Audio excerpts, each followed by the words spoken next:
Hello and welcome. My name is Joseph Caramelli. I oversee Grand Rounds for the Department of Psychiatry and Behavioral Sciences.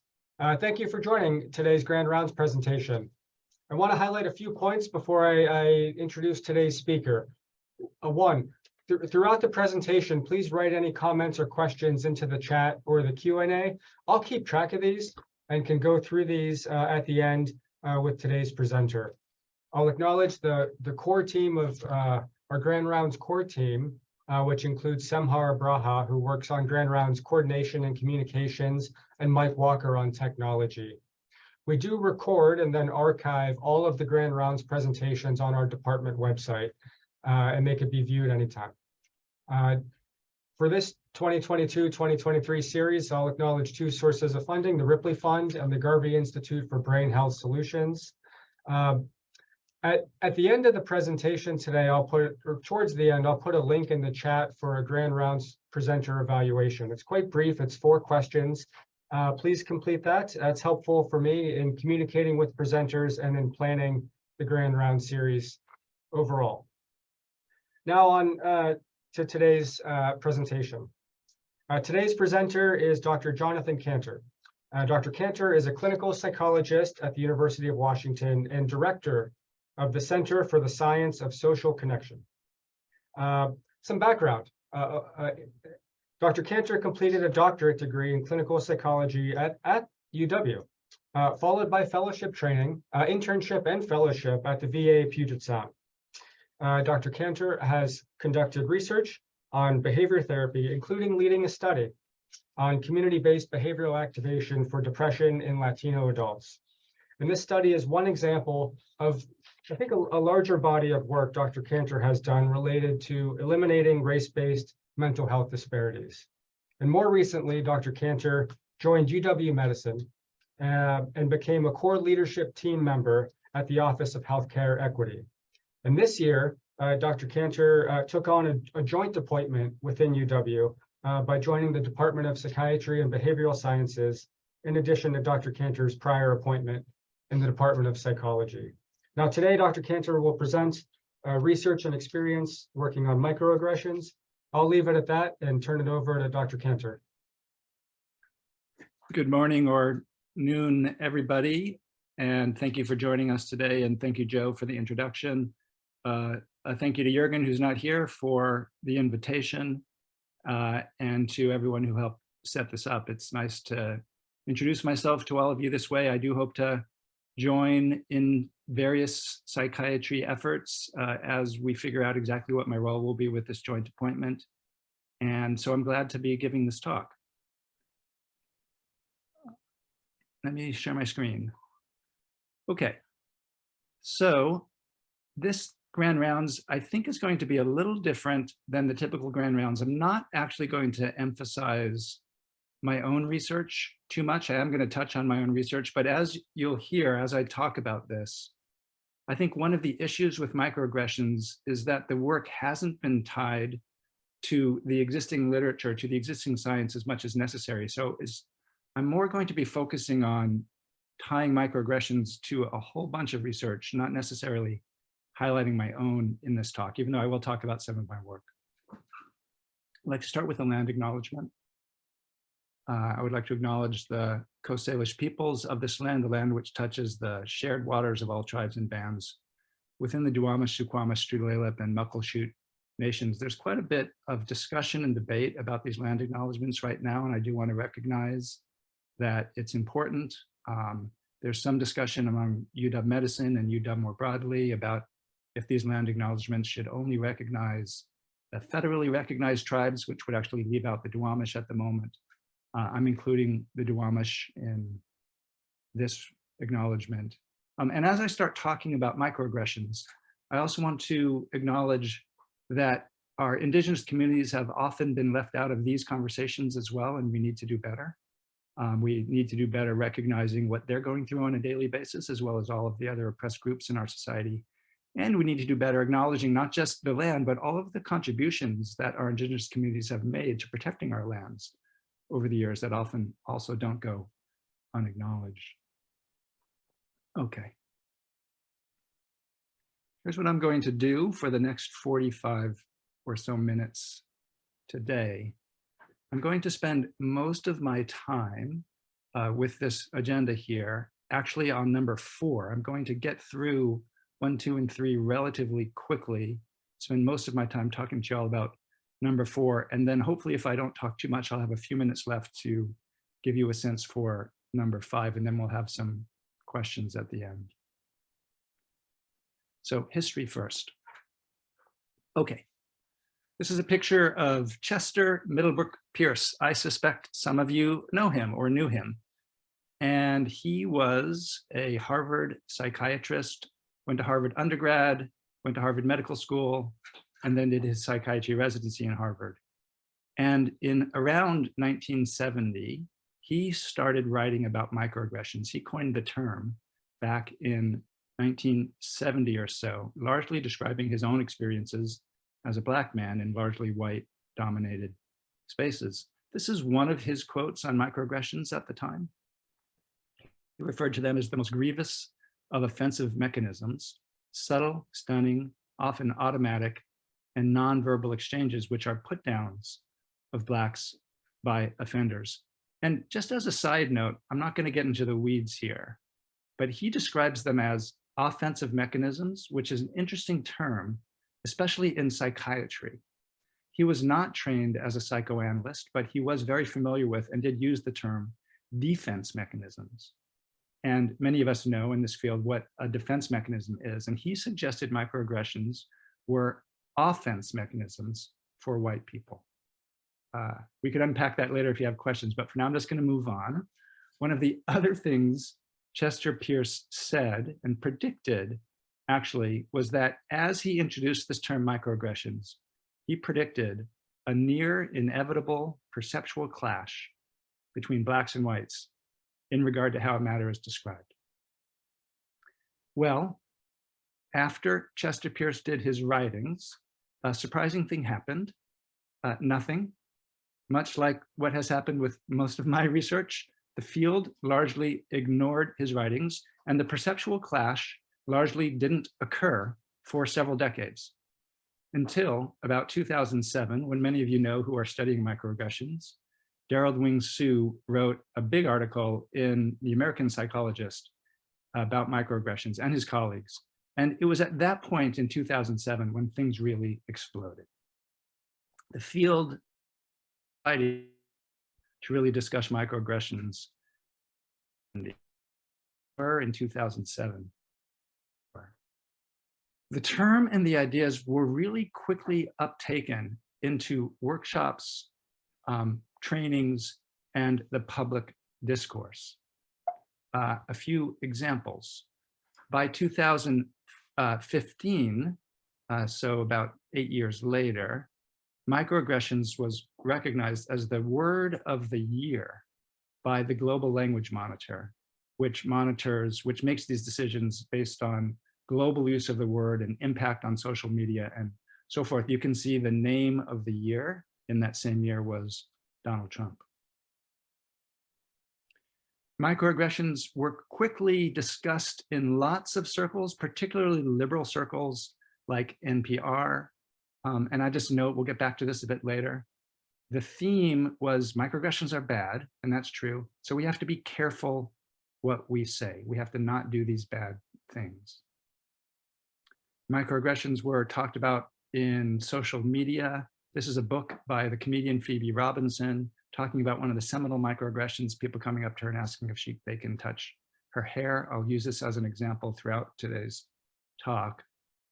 And there are just lots of examples, you can Google it if you haven't already, of various people of color, other people with minoritized and oppressed identities who are describing microaggressions and trying to let the world know that these things are painful. Well, at the time of this quick uptake by the public, there also was an explosion of research. Now, about 2022, there are more than 200 studies, I'm not sure the exact number, of microaggressions and their after effects. And most of these studies are studies in which the focus is the person who experiences the microaggression. And while Chester Pierce was really focused on black-white microaggressions, now the term has expanded, as many of you know. So if you look at these studies, you will see all sorts of different contexts and identities that are represented, and we're trying to understand how the impacts happen in all these different places. As you all know, also at the same time of this explosion of interest, there was a backlash, and I'm going to talk to you a bit about the backlash as I go through my slides. One concern that I have about all of this as a scientist is that this research that unfolded during this time period was really focused on microaggressions as a specific term, and there was not much integration with the thousands of studies that preceded it that were on very similar constructs, but simply didn't use the term microaggressions. And the typical terms that were used were perceived or everyday discrimination. Now we could get into the weeds, and there are differences between these terms that are meaningful in certain contexts, but for the most part, there's incredible overlap. And I also want to point out that all of this research on perceived and everyday discrimination, and then the more recent research on microaggressions and their after effects, has been research on the person who is being harmed. And I want to use a metaphor here, if it's okay. This is like a batter in baseball, or batters in baseball who keep getting hit by pitches. And all of this research is essentially asking the person who's being hit by the pitch what it's like to be hit by a pitch and how it hurts. And I want to be clear, that's very important. That is where we need to start. We need to understand the experience from the people who have it, and that's the starting place. But what's been missing from all of this is any focus on what is the pitcher doing and why, in terms of a psychological analysis. And while there's been very little psychological analysis of microaggressions per se, there have been thousands, decades and decades of studies of related terms. And here now I'm talking about research on colorblindness, on aversive modern and symbolic racism, on intergroup anxiety, on interracial interactions, on something called the other race effect, on stereotypes, on social identity theory. And I could have gone on, I just ran out of room in the slide. And I don't think the backlash was ever going to be stopped. The backlash is what it is. It's largely political and ideological. Research has very little influence on it. But I do wish we could do a better job of integrating all of this other research into the construct of microaggressions to help validate it, both from the perspective of the lived experience of the target and from an understanding of what perpetrators are doing. Okay. So the first question is, are microaggressions harmful? This is one of the main questions of the backlash. Aren't we making too big a deal of this? Shouldn't we be paying attention to real racism? Aren't people just being too sensitive? I'm not going to spend too much time on this question because I'm pretty sure it's obvious to almost everyone in the audience right now, and I want to get to more interesting stuff. So I'm going to be pretty quick here. Are microaggressions harmful? Yes, it's absolutely clear. We have thousands of studies, a couple of hundred studies of microaggressions and their after effects, and then thousands of studies all documenting the harm in various ways, including physiological measures, including impacts on cortisol and immune functioning and heart health, and on and on. The accumulation of microaggressions is harmful. There's no doubt about it. Now, I grieve the fact that we even need science to answer this question to begin with. All we really need to do is ask people who experience them. Now, of course, at the level of the individual, people's experiences are going to vary, including, if you see on this slide, that one person in the middle there who says, yeah, I'm fine, it doesn't bother me. People are being too sensitive. We can let that person exist without having to dismiss the vast, vast majority of self-reports and the research.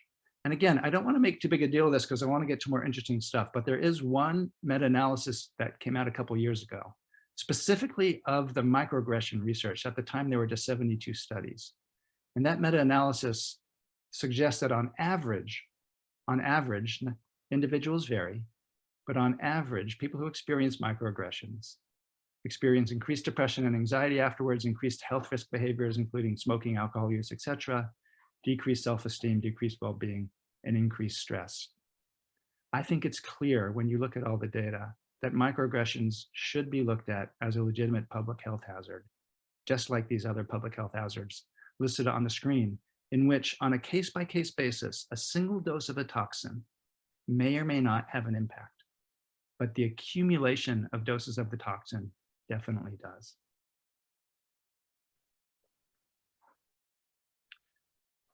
Instead of sharing more research on this topic, I just want to tell a brief story. I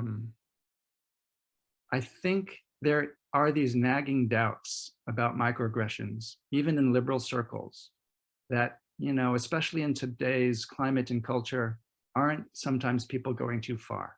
Aren't there excesses? All of the stuff we read on social media about cancel culture and so on. And to respond to that, I just want to tell a brief story. This is a picture of Patricia Larry. She's a woman I had the good fortune to meet about 12 years ago. And she's given me permission to tell her story in my work. We were doing development of some early anti-racism interventions back in around 2011. This is a hard story to tell. She's holding up a picture of her son, Darius, who was killed when he was 11. He was killed by their white neighbor, 76-year-old white man named John Spooner. This is old-fashioned or explicit racism now. This is not microaggressions we're talking about. But what I learned from Patricia is that she, throughout this whole ordeal, was experiencing so much. Of course, it's not hard to imagine. Microaggressions, explicit insults, the whole gamut. And through it all, I experienced her as having so much grace, it was amazing. She is a very religious woman. She never lost her faith in God. She never lost her belief that people are largely good.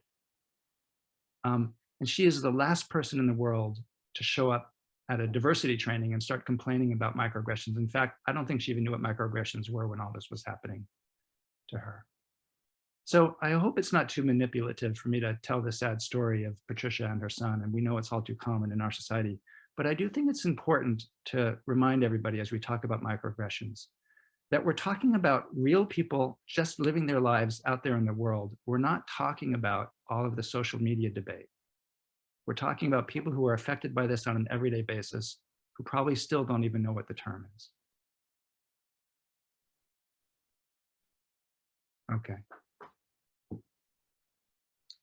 Are microaggressions associated with racial bias? This is not so obvious to people. It's not quite as simple as are microaggressions harmful. So I want to slow down into this question a little more.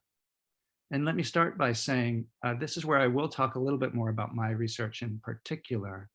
And what we did is we wanted to study the pictures. We wanted to start to understand what's going on in the pictures when they are pitching microaggressions at people. It's actually not that hard to do. I don't think too many people did it because they simply thought that the offenders wouldn't be honest, but people are actually pretty honest. I could get into the details of the science another time if you have questions. For now, I'm going to keep pretty high level. We've done now 3 studies of this. You know, and to be clear, my studies aren't brain science, they're survey studies. I actually don't usually get to say my studies aren't brain science to a group that actually might include brain scientists. So this is kind of fun. They're survey studies. The first one was of Black and white students in Louisville, Kentucky. The second one was here at the University of Washington. And the fourth one was a national sample of adults with, at the moment, 42 states represented. For the purpose of this talk, I'm just going to focus on the pictures. I'm not going to talk about the data that we have from some Black people about their experiences here. Here's what we did. It's pretty straightforward. Please read each story. If you were in that situation, how likely would you be to actually say or do the following or something similar? And then we'd give a picture. In this case, we have a picture of this Black woman here. And then we tell a little story. You're just meeting this woman at work for the first time. How likely would you be to say something like, wow, your hair is so cool. Can I touch it? That's the research. You give a score. We asked a bunch of microaggressions. And so we can actually talk about the likelihood of individual microaggressive behaviors. What we wanted to do here is ask, does likelihood of microaggressing relate to other measures of racial bias? In other words, does racial bias predict likelihood of microaggressing? And to start this conversation, I just want to use another metaphor. And I want to ask, how many ingredients in a stew need to be toxic to make the whole stew toxic? In other words, if you're putting together a lovely chicken stew or chicken chili, and somehow one small piece of chicken gets through the cooking process undercooked and with salmonella, even if that one piece of chicken only represents 2% or 5% of the whole ingredient list, that one piece of chicken is going to make the whole stew toxic. And this is, I think, the situation we have with microaggressions. We're not talking about explicit or old-fashioned racism in which it's clear, in which the whole motivation is racist. That's not what we're talking about with microaggressions. We're talking about when that racial bias is one ingredient in a stew of influences on the behavior. And is there evidence that racial bias is at least one ingredient in this stew of influences? Or are people just being too sensitive and a lot of these things are not racially motivated? So we can do this with Can I Touch Your Hair? Is there racial bias in the stew of influences on this particular microaggression? Or, as the offender might say in defense, this is all we need to know. Hey, it wasn't my intention to offend you. I was just trying to be friendly. Or I was curious. I just think your hair is so beautiful. I mean, I'm not racially biased here. So, without getting into the weeds of the research, again, it's pretty straightforward. We just did linear regressions. We gave people that measure of microaggression likelihood. We gave people a measure of social desirability. And then we gave people other measures of racial bias, which I could give you the details if you want. And then we just do a regression. And it turns out the answer is yes. There is racial bias influencing, or at least associated with, this particular microaggression. In this case, 11% of the ingredient list is accounted for by measures of racial bias. I don't want you to hold me to 11%. That's just a couple of studies now. But the point is, it's a small amount, but it's a significant amount. It's real. It's real. This makes sense for Can I Touch Your Hair? Some of the other microaggressions are more significantly associated with racial bias. In general, we see a variety of associations, but most of them, almost all of them, there's at least some racial bias in the stew. One or two other quick examples, just using very popular, well talked about microaggressions. You can see you're having an interaction with a diverse group of friends. You're talking about current events. How likely are you to say all lives matter, not just Black lives? Turns out there's much more racial bias associated with likelihood of engaging in that particular phrase. And this is one of the highest ones we found. You're having a debate about this stuff. How likely are you to say, oh, I just think a lot of minorities are being too sensitive these days? Well, there's actually quite a bit of racial bias associated with that particular microaggression. When you add it all up and you move away from individual microaggressions and you look at what we could call repeat offenders. In other words, what's your total score on this scale? How likely are you to engage in lots of microaggressions? And does that sort of repeat offender nature, is that associated with racial bias? And now you can see it's becoming quite significantly associated with racial bias. And on the right here are 4 categories of microaggressions that I'm going to unpack in just a second. And you can see for now that they're all associated to varying degrees with racial bias. So the conclusion here is that there's quite a bit of variability, and racial bias never really accounts for the majority of the influence, but it's almost always there when we're talking about racial microaggressions. And people of color are reasonable. We can't say people are being too sensitive in general for feeling that microaggressions are racially motivated. So I'm going to move on now. I suspect there's questions in there that you might be having for later.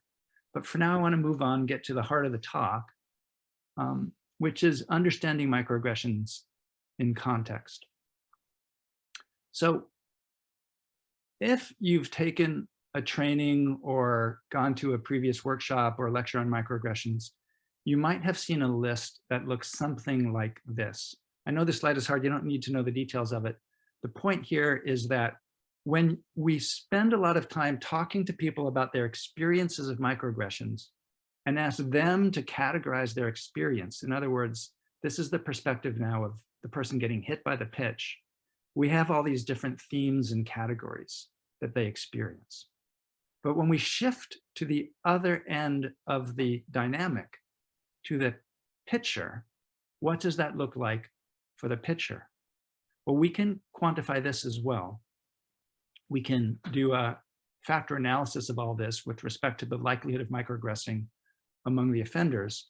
And it simplifies the analysis somewhat. I'm not going to get into the weeds here of the research, but what we found is that these experiences of microaggressions can be broken down into 4 processes from the perspective of what's going on in the offender. And this is what the research showed us. And what's amazing about this is that these 4 processes that were identified in microaggressions map on almost perfectly to what we know about racial bias in general from those thousands of studies. So let me unpack that for you. If you are having an interaction with somebody who's different from you, so in this slide here, we have what looks to be a face of a Black woman interacting with what looks to be a face of a white woman. We know from research, this is a summary by David Amodio of New York University. We know that in that very first second of that interaction, lots is happening, a lot of things are happening in our brains. In the first 1/10 of a second, we are categorizing that other person's face and trying to drop that person into a known social racial category. You probably did this just now when you saw these pictures and I labeled them. The first thing you saw when you looked at that upper left picture was a Black woman. You might not have consciously registered it, but your brain did. Racial category, gender category, it happens almost automatically, almost instantaneously when we're interacting with each other. The second thing that happens also in less than 2/10 of a second is, depending on what social category has been activated, you may have your Prejudice Network fire. We'll talk about that in a few minutes. And then right on the heels of that, you may have a Stereotype Network. These are complex brain networks that all fire very rapidly when we're interacting with somebody who's different from us. And we may or may not be aware of all of this activity. But what we are aware of is that we don't want to appear racist. We don't want to do anything offensive. And so we're trying to regulate or inhibit a lot of this stuff. All of this and many other influences quickly get stewed together, and we're having a conversation. Something's coming out of our mouths, or we're engaging in some nonverbal behavior. So this is the basic idea. We can actually go a long way towards understanding microaggressions just with this framework. Here's what I mean. That first process, category activation. Up at top in the red, well, that's essentially what I just said. Early attentional processing, we encode racial category information in about 100 milliseconds. There's research on the fusiform face area, which is the brain region that helps us recognize and process faces. Suggests that when we're looking at someone who's different from us, when we're looking at an outgroup face, we actually engage in less individuation of the face. In other words, we get less activation of the fusiform face area. So putting these two things together, we're noticing racially specific stereotypical features, but we're not seeing the individual. And to make it worse, we're also having worse eye contact. And we know from lots of research on eye contact how important eye contact is to individuating, to really seeing that individual, to emotion recognition, and to really understanding and taking the perspective of the other person. So all of this is happening rapidly when we're interacting with people. So the first category of microaggressions now is objectifying. We can get hooked by these processes and express to the other person that we've been hooked in this way. And I'm not going to go into detail of these microaggressions. I'm just going to lay out a couple to demonstrate the theme. You see this person and you ask, oh my gosh, does anyone ever tell you look like Morgan Freeman? You're seeing the racially specific stereotypical features. You're not seeing the individual. Sorry, I got to move my slide here. Another classic microaggression, which I shared before. You see this Asian woman, you get hooked by her Asian features. You want to know where she's really from. You get hooked by this woman's hair and you ask, can I touch your hair? Or even worse, you just go up and touch it without even asking. You're interacting with this transgender person. She's presenting with prototypical features that are both male and female, and you get hooked. You probably won't ask this directly because you know that's rude. You're inhibiting that, but your brain may be trying to process it. You may nudge your friend and whisper, you know, hey, is this a man or a woman? All we need to know in this woman's case is that she sees herself deeply and in her bones as a woman. And that's all we need to know, but you can get hooked here. So that's objectifying. There's lots of other examples. I'm trying to just demonstrate the theme and how these common microaggressions can actually be understood in terms of the psychological processes that we've been studying for decades. Now, I want to pause here and note that with this particular microaggression and with other microaggressions, there's often more to the story. So first to note that in addition to Black women, Native American men and women also get this hair touching issue quite a bit. And for many Native American men, the hair is in fact sacred in ways, and it's quite offensive. But I want to pause here and say, is my psychological analysis enough? Is this explanation of this particular microaggression sufficient? Or is anything missing as you're listening to me right now? And I'm going to suggest that yes, there is something missing. And what's missing is any analysis or incorporation of the history of our country. This is hard stuff to talk about now, but I do think it's important to recognize that certain microaggressions, and some more than others, have a history here. The history relevant to can I touch your hair, or worse, to just going up to this Black woman and touching it without permission, is the really abhorrent history of slavery in our country. There's a picture of a slave at a slave auction being examined without his permission. And of course, it gets worse. Now, I think many psychological scientists like myself don't like being told that the thing that's most important to understanding something is not the thing that you're expert in. But I just wanted to pause here with a little tangent and note that this psychological analysis that I'm offering only tells part of the story. And there are other very important parts to understand, especially with respect to how this particular microaggression and others may impact this Black woman. The white person engaging in the microaggression here may not be consciously aware of this history or how it travels across time and impacts us today, but it's very alive and it needs to be acknowledged. Okay. Back to the normative psychological analysis, if that's okay. That was objectifying.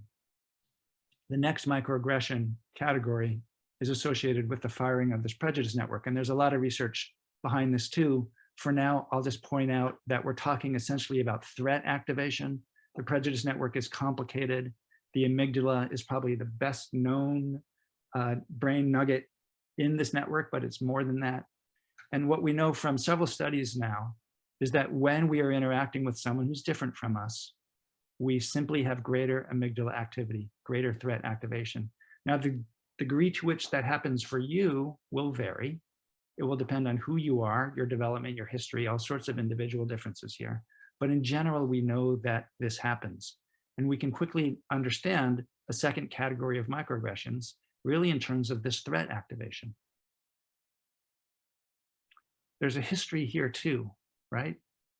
Of why our amygdalas fire so rapidly with respect to this young Black man who doesn't deserve this. But nonetheless, for now, I'll just note that he experiences these microaggressions all the time. And of course, his life can get much worse if things go off the rails quickly, depending on how our society responds. Sometimes this anxiety and avoidance category here can just be avoiding discussing race and racism altogether. You may be having some discomfort right now as you're listening to me in this talk, for example. Going back to this transgender woman, perhaps you're interacting with her and you're expressing your anxiety and avoidance in subtle ways, you're trying to regulate it. You don't want her to feel uncomfortable. But nonetheless, your eye contact is off. Maybe you're engaging in some nervous laughter. Maybe it's excessive friendliness or just a shorter meeting time. I'm going to skip this slide. So that's the Prejudice Network, and there's many other examples of microaggressions there. Again, the idea is that we can understand a lot of this in terms of available science. The third is the Stereotype Network. I'm not going to say too much about stereotypes. We all know what they are. Just a couple of quick examples. And of course, sometimes the stereotypes can be quite explicit, very obvious. But with a lot of microaggressions, it's more like the stereotype network, that activation of stereotypes. It leaks into our behavior in ways that we find to be acceptable. We don't think we're expressing it, but it's there anyway. There are a lot of examples of this. This is Joe Biden's quote about Obama back when they were running for office together for Obama's first run. He would say, I wasn't stereotyping him. In fact, I was pointing out how he doesn't fit the stereotype. Well, stereotypes show up in misattributing roles and responsibilities to Black people and other people of color and women. Lots of ways we stereotype people. We can use the stereotype as a way of trying to connect, of trying to be friendly. We can make offensive comments based on stereotypes. And in all of these cases, the person who's engaging in the stereotypical behavior is probably going to get defensive. They can probably say, hey, I don't believe the stereotype that you're accusing me of. I think what I said was fine. And finally, there's this issue of jokes, the last bastion of acceptable stereotypical behavior, at least in some corners of our society. Okay.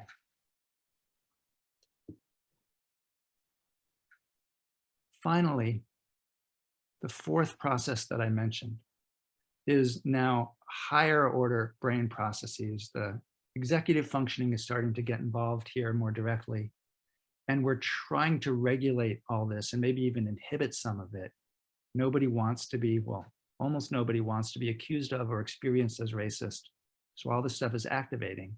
What do we do about it? The problem is, what many people have learned is whatever you do, don't agree to any expression of racism, if at all possible. So it puts us in a dilemma. What if you've been accused of engaging in a microaggression? The woman might not say, hey, that was a microaggression. She may express it some other way, but you now have an opportunity to respond, to apologize, to take responsibility, to somehow try to make it better. My experience is almost everybody, regardless of political affiliation, regardless of gender, regardless of racial identity, if they've been accused of a microaggression, they almost always get it wrong in this moment. I wish I could just get in there and help people the second it happens, because so much harm could be avoided. It turns out that what you say in this moment can cause even more harm than the original microaggression. What almost always shows up is the response essentially indicates a denial of the other person's identity and experiences of racism. Some of this has to do with how prominent colorblindness is in our society. Colorblindness is essentially the effort to regulate our behavior to appear non-prejudiced by denying race and racism and appealing to a common humanity. And to be clear, there's often a really good reason to appeal to a common humanity when you're interacting with someone who's different from you. That can often be very important in connecting, but never in the service of denying their race or racism at the same time. And that's where all the trouble happens. It turns out colorblindness is very common in our society. It's not just a political thing. Both liberals and conservatives are taught this. Colorblindness tendencies emerge around age 10 in white children. In many different social contexts, particularly religious contexts, many of us are taught it as a strategy to appear non-prejudiced. It's reinforced in very many contexts. And there's a lot of research showing that it backfires. It doesn't work. In fact, the more colorblind you are, the more prejudiced you likely are in other ways. It produces the exact opposite. This is too hard a study to understand. I just got a little graphic on the screen here. But basically what this one study by Holloway and Shelton shows is that people who are primed to act in a colorblind way produce more cognitive depletion in Black people who are interacting with them. You show up as colorblind in an interaction, you're going to produce a lot of cognitive depletion in the person you're speaking to. It confuses people. Here's one of my favorite studies. Imagine you are a participant in this experiment. And your task as a participant is to evaluate 2 resumes to determine who to hire to manage a construction company.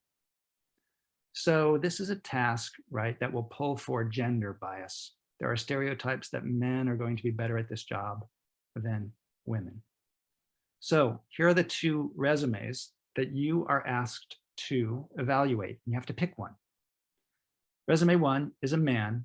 This man has more experience in construction, but less education in construction management. And you have to choose between that resume and a resume of a woman who has the opposite. More education in construction management, but less experience in construction. Well, on average, who do you pick? Well, you pick the man.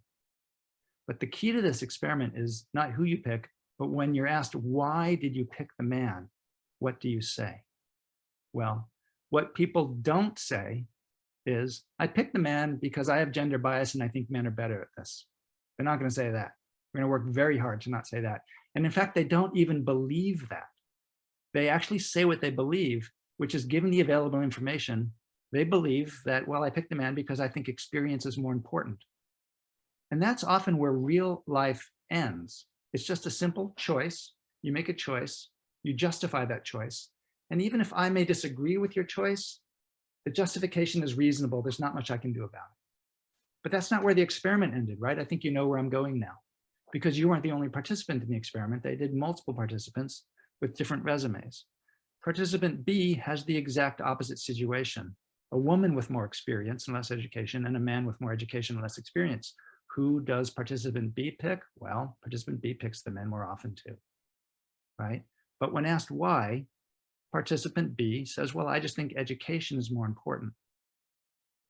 I love this study because it can demonstrate to us what we can't see in real life, where we can't just replicate this over and over again, to show that these reasonable justifications may seem reasonable in the moment, but what's actually happening is the justification to mask bias just shifts around depending on whatever justification is available. This is unfortunately what we all do. We work extremely hard to avoid saying the thing that is socially inappropriate to say. And unfortunately, we believe it. This is a real problem. So this is this final category of microaggressions. People will work extremely hard to deny, and they get defensive in these moments. As I said before, the denial can sound like, I'm really sorry, it wasn't my intention to offend you. I can assure you it has nothing to do with race. In fact, I thought you would see it as a compliment. I just think your hair is so beautiful. I was trying to be friendly. This is, in my opinion, the biggest problem facing us right now, is what to do about all this defensiveness. Sometimes people get defensive by bringing up what I could call edge cases. A person might say about, can I touch your hair? Well, hey, you know, my wife's sister loves to run her hands through my hair. She tells me silver is distinguished, doesn't bother me at all. Or the, hey, you look like Morgan Freeman.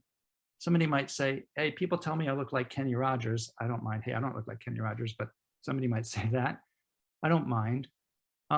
It's really important to understand that context matters here, right? These examples are different.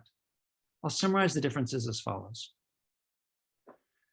A person is going to be negatively impacted by a microaggression more significantly when the offender is in a position of relative power and authority over the person who's experienced the microaggression, when the offender is not close with the target. In other words, when the offender and the target do not have a close, trusting personal relationship, when the offender initially apologizes poorly and is defensive, that's going to make it worse.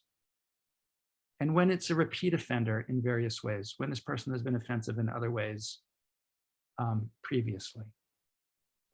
And finally, negative impact is more likely when the context is poor for the victim here with respect to feeling inclusion and feeling belonging in the context.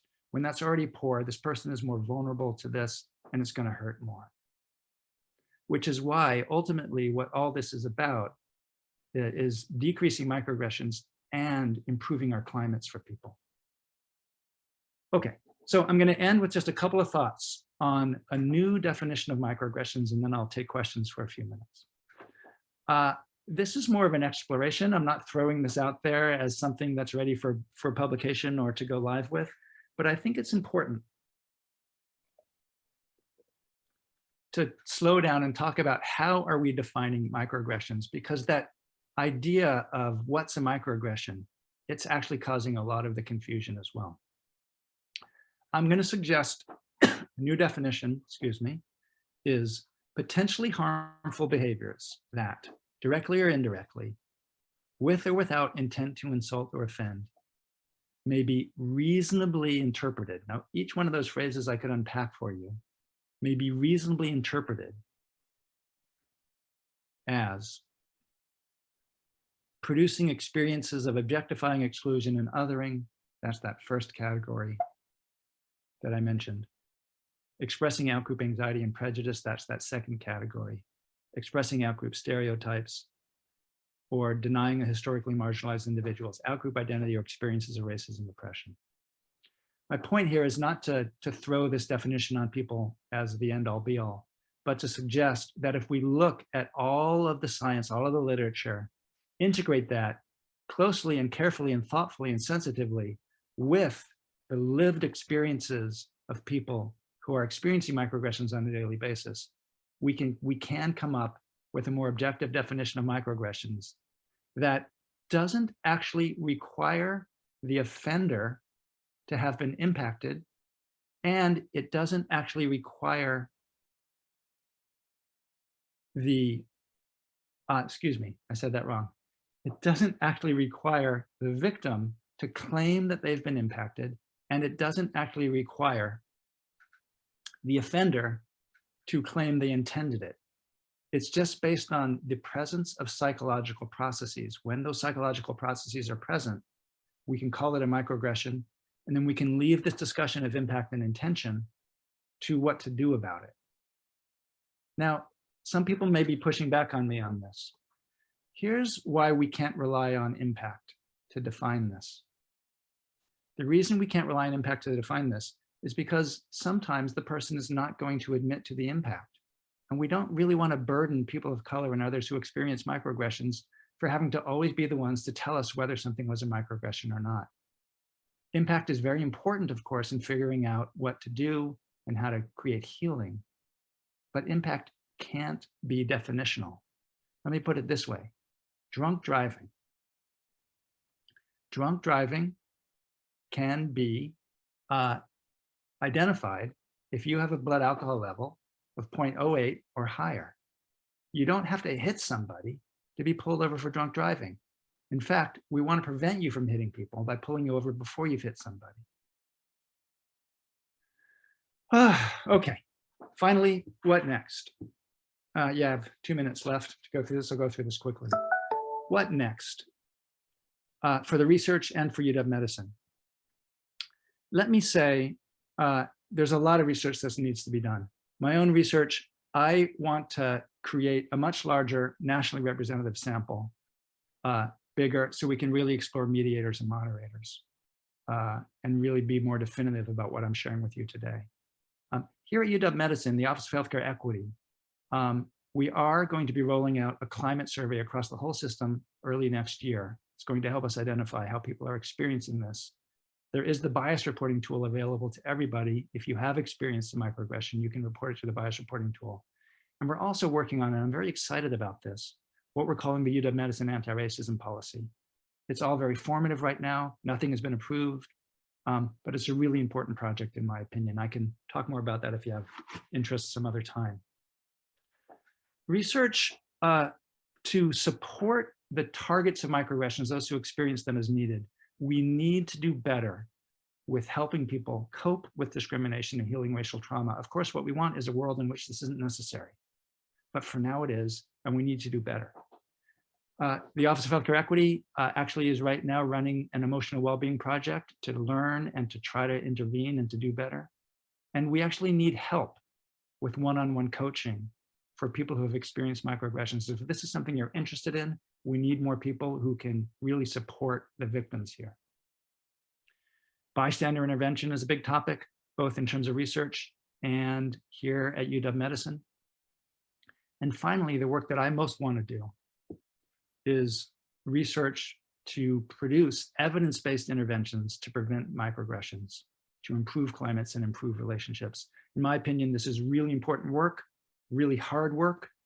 Here at UW Medicine, I do offer one-on-one coaching to try to improve offenders responding in these moments. And I need help with that too. If you're interested, let me know. We can talk about that. I'll end by suggesting, with respect to these interventions, most of what our field is doing so far is simply telling people microaggressions are bad and you got to be careful. And I'm here to say, if we can prevent harm that way, good. But if that's all we're doing, if we're just saying, here's what's going on with microaggressions, just stop it. That's not a very sophisticated behavior change strategy. In fact, we all know, as people who study this in the field, that avoidance and suppression may get us out of a situation in the moment, which is not bad, but it's not an effective long-term growth strategy, right? We need to do better, and I believe we can do better. I believe we really have to focus on how to succeed in interactions across differences, not just on how not to fail. This is hard work. It involves exploring these processes I described today, becoming more self-aware, and implementing change strategies to address these processes, but it also requires improving connection across differences. And you may all experience me as naive in 2022 to suggest that this is even possible anymore, how polarized we are, but I'm not going to give up on it. I believe we can create better relationships across differences. And I'll end by just reminding us of Patricia Larry here. And if I could end with just one word that I think is most important here, it's more complicated. I know it's more complicated, but if there's one word I could end with, it's that we all have to get better at empathy. Okay, so that's my talk. I went a couple minutes over, but there may be a few minutes for questions. If I don't have time to address your question right now, here's my contact information. If you want to have another interaction with me, feel free to let me know. So thank you very much, everybody. I hope this was useful for you. Well, thank you, Dr. Cantor, for this overview of research, your own work, next steps and directions for your research and in UW Medicine. We do have a few minutes, like you said, for questions, and some have come in. And I wonder if you might, you had mentioned possibly talking a bit more about the anti-racism policy, and I wonder if someone has a question about that. But for now, one of the things that came up is related to this person maybe understanding a lot of what happens underlying microaggressions is unconscious. What happens if there's greater awareness brought to those sort of rapid unconscious processes? Well, first, by the time something comes out of somebody's mouth, it's not clear if it's fueled completely by unconscious processes or not. And it's not necessarily a light switch, conscious or unconscious, that goes on or off. We have partial consciousness. Sometimes it's just enough to slow down. I believe with practice, with training, we can slow down things like mindfulness. We can slow down and produce better awareness of the ways in which these things are activated in our brains, the ways we get hooked, and then we can prevent those hooks from happening. On the other hand, sometimes it's not unconscious at all. Sometimes we're quite aware of what we're saying, but we just don't think there's anything wrong. So it's a bit complicated, but I will say in the research that we did, I didn't show any slides on this. We also included the implicit association test, you know, that test of unconscious bias. There is no association between scores on the implicit association test. and likelihood of microaggressing. But there are plenty of associations between scores on self-reported measures of racial bias and likelihood of microaggressing. So it's all quite complicated in there. And I don't have time to answer it in more detail than that, but I'll take another question for now. Yeah, another question that came in, Dr. Cantor, commenting on cultural norms. This person had an impression that the presented framework may apply more to people with sort of more liberal cultural awareness, perhaps higher EQ. I'm not sure what EQ is. Emotional intelligence. Yeah. Oh, okay. Okay, so the elephant in the room is political ideology. So let me just quickly say, in our research, we gave a measure of how liberal or conservative you are, so we can actually predict microaggressions with that measure too. It turns out stereotyping and denial and defensiveness are more likely to be produced by people who are more conservative. But objectifying and anxiety are not. So some of the microaggressions are microaggressions where conservatives will say, I'm not being racially biased, I'm just giving my political opinion. And then we'll have a debate about that. The science is clear that those political opinions are racially biased, but that's another story. We didn't include any measures of emotional intelligence, even though I think that would have been a wise measure to include. So I'm going to take a note of that for future research. And if I can, Joe, let me just say one thing before we end. You mentioned the anti-racism policy. So 1 or 2 sentences about that. Often just the mention of that phrase, anti-racism policy, raises a little threat activation in people. And I want to assure people that what we're trying to design right now is not simply a mechanism for punishing microaggressors without due process. I want to repeat, that is not what the anti-racism policy is. It is not going to be designed as a mechanism for punishing microaggressors without due process. It is a mechanism for bringing awareness and attention to this at a system-wide level, and for a variety of hopefully system-wide responses to it as appropriate, which could include punishment if it's really severe, but most of the time it would more likely just include things like training or coaching or things like that. So anyway, it's a big bucket to unpack, and I can't do it at the last second. But if my simple mention of an anti-racism policy raised people's hackles in that way, I wanted to sort of soothe you a little bit. It's about building an inclusive climate and workplace that works for everybody, not about punishment. Well, we're here at the last minute, Dr. Cantor. I appreciate you walking through these couple of questions at the end. And I think with just the minute or so we have left, I don't know, maybe you could comment briefly on effectiveness of implicit bias training, what you've learned about that. So there's a couple, there's more and more people studying this. There are a couple of interventions and ideas that do seem to have some research traction with respect to short-term changes in implicit bias. The real problem is getting something sustainable. Excuse me. So for example, we know that if we can give you a brief perspective-taking intervention, that helps briefly. We know that a 10-minute mindfulness intervention can actually reduce implicit bias briefly. But it all locks back into place, follow-up produces dismal results. So there are no currently, I would say, best practices or evidence-based recommendations for what to really do here. We just have to be humble about that. I have my agenda. I have the things that I'm working on, and I have a little bit of data to support them. I didn't share with all of you the data on our interventions today. But it really is a moment of humility. There's both a tremendous urgency for something to be done and a lack of clear science to guide us at this moment. That's the situation we're in, unfortunately. It calls for innovation. I mean, we've had parallels with clinical problems that come up at times with a need to act clinically without a lot of research. I think phrasing it that way, can resonate with a lot of people. Thank you for that. explanation. And Dr. Cantor, here we are just 1 minute past 1 o'clock here. And thank you for the presentation today, for going through questions. You put up your contact information here in case people are interested, want to have more discussions or reach out to you.